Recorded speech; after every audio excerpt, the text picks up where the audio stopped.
सभी भाई बहनों को जय हिंद। मैं बताना चाहता हूँ जो भी हमारे भाई बहन दिल्ली पुलिस में चयनित हुए हैं या 625 वाले लिस्ट के हों या वेटिंग लिस्ट का इंतज़ार कर रहे हैं, सबके लिए खुशखबरी यह है। खुशखबरी बता रहा हूँ मैं आपको पता होना चाहिए जो डॉक्यूमेंट वेरिफिकेशन था या पुलिस वेरिफिकेशन की जो कार्रवाई होनी थी 20 तारीख से स्टार्ट हो रही थी, परंतु अब इसका शेड्यूल चेंज हो रहा है। यह 25 दिसंबर से स्टार्ट होकर 15 जनवरी के बीच में चलेगा। अब इसके संदर्भ में एक कमेटी का गठन किया जा रहा है। कमेटी का गठन 24 तारीख तक हो जाएगा।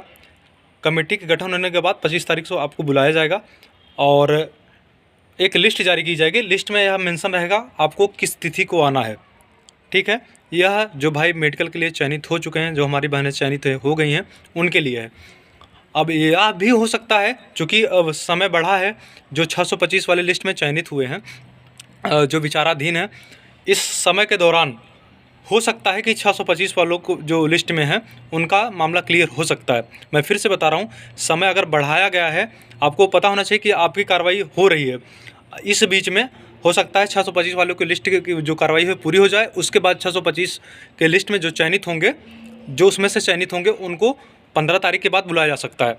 625 वाले लिस्ट को फिर से बता रहा हूँ, जो 625 वाली लिस्ट में है, आपके लिए मौका बनने वाला है। चूँकि इसलिए मौका बनने वाला है, समय बढ़ा दिया गया है। अब जो कार्रवाई 20 तारीख से स्टार्ट हो रही थी, अब 25 तारीख से स्टार्ट हो रही है। इस दौरान आपकी कार्रवाई पूर्ण हो जाएगी। उसके बाद आपका भी मेडिकल और जो भी डॉक्यूमेंट वेरिफिकेशन है करवा दिया जाएगा। आप निश्चिंत रहें। अब आता है वेटिंग लिस्ट की। वेटिंग लिस्ट वालों के लिए मैं बता रहा हूँ, देखिए, चूँकि पहले इनका होना है मेडिकल, जो 5076 लोग चयनित हुए हैं, इनका पहले मेडिकल होगा। अब 5076 में क्या होगा कि कुछ नॉट ज्वाइनिंग होंगे, कुछ मेडिकल में अनफिट होंगे, कुछ एब्सेंट होंगे। ये तीन ही सीटें, ये तीन लोग होंगे, ऐसे कैटेगरी तीन होगी। अब जो सीटें इसमें वैकेंट होंगी, अनफिट, नॉट ज्वाइनिंग, एब्सेंट। उसके बाद 625 वाली लिस्ट जो है उसमें कुछ ऐसे लोग होंगे, अगर मान लीजिए कोई शक के दायरे में आता है या किसी पे जिनवल ऐसी समस्याएं पाई जाती हैं, तो उनको भी बाहर जाना होगा। अगर वो सही है तो सबका चयन होगा। आप घबराइए मत, सबका चयन हो जाएगा। 625 वालों का मेडिकल होगा। 625 वालों में कुछ लोग ऐसे होंगे जो अनफिट होंगे, एब्सेंट होंगे या नॉट ज्वाइनिंग वाले होंगे। और मैं यह बता रहा हूं कि देखिए, इस बार जो मेडिकल होने जा रहा है, इसमें बहुत से कैंडिडेट हैं, बहुत से ऐसे कैंडिडेट हैं कहीं न कहीं जॉब कर रहे हैं। तो मुझे ऐसा लगता है कि मेडिकल में बहुत कम ही लड़के फिल होते हैं, लेकिन नॉट ज्वाइनिंग वाले बहुत होंगे। इससे जो वेटिंग लिस्ट वाले कैंडिडेट हैं उनके लिए गोल्डन चांस बनने वाला है। मैं फिर से बता रहा हूँ, जो कट ऑफ से 1 नंबर तक कम है या 1.5 नंबर तक कम है, उनके लिए मौका बनेगा। और इसलिए बार बार बता रहा हूँ, चाहे वो 625 वाली लिस्ट में जिनका नाम हो, चाहे वेटिंग लिस्ट में नाम हो, या वेटिंग लिस्ट में जिनका नाम होगा, या जो चयनित हुए हैं, आपको मेडिकल तक अपने आप को फिट रखना होगा। क्योंकि आपने बहुत इंतज़ार किया, मौका बार बार नहीं आता। अभी हाल ही में एक भाई कमेंट करके बताया था कि उसका बाइक से एक्सीडेंट हो गया। तो ऐसी कार्रवाइयाँ आपको नहीं करना है, आपको बच बचा के रहना है।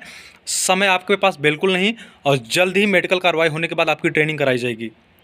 ठीक है। और जिनके ऊपर जान मान लीजिए किसी के डॉक्यूमेंट त्रुटि है, हाई स्कूल में पापा का नाम गलत है, इंटर में पापा का नाम गलत है, या मम्मी या आपका या डेट ऑफ बर्थ मिसमैच हो रहा है, तो यह सारी कार्रवाइयाँ आप पूर्ण कर लेंगे। क्योंकि डॉक्यूमेंट वेरिफिकेशन में कभी कभी फाइलें रोक दी जाती हैं, इसलिए डॉक्यूमेंट आपको फिट रखना है और अपने आप को भी फिट रखना है। आपके जो भी डाउट हैं आप कमेंट करके बताइएगा, सारे डाउट को क्लियर किया जाएगा। और कोई भाई घबराइए मत, कोई भाई परेशान मत होइए। आपका हमसे जो भी सहयोग की अपेक्षा आप बताइएगा, हमारे द्वारा जो भी सहयोग होगा आपका मैं पूरा सहयोग करूँगा। कमेंट करके बताइए। और हाँ, जो भी भाई बहन चैनल पर नए जुड़े हैं, चैनल को सब्सक्राइब करिए, जिससे आगामी समय में जो भी वीडियो आएंगी आपको तत्काल मिल सके। और जो भी आपके डाउट है मैंने बता दिया, जो भी डाउट है आप कमेंट करके बताइएगा। और एक प्रश्न बना हुआ था कि मुकदमा, अगर आपके ऊपर मुकदमा पंजीकृत होगा, चूँकि आप एक एफिडेविट भी लगाएंगे, एक एफिडेविट लगाते हैं, अगर आपके मुकदमा को किसी भाई के ऊपर मुकदमा वगैरह है तो उसे आप क्लियर करवा लीजिए। नहीं तो पुलिस वेरिफिकेशन में कभी कभी फाइलें रोक दी जाएंगी, पुलिस वेरिफिकेशन में आपकी फाइलें रुकेंगी। इसलिए जिस भाई के ऊपर मुकदमा वगैरह पंजीकृत है उसे आप क्लियर करवा लीजिए। ठीक है, तब तक के लिए जय हिंद, अपना ख्याल रखें।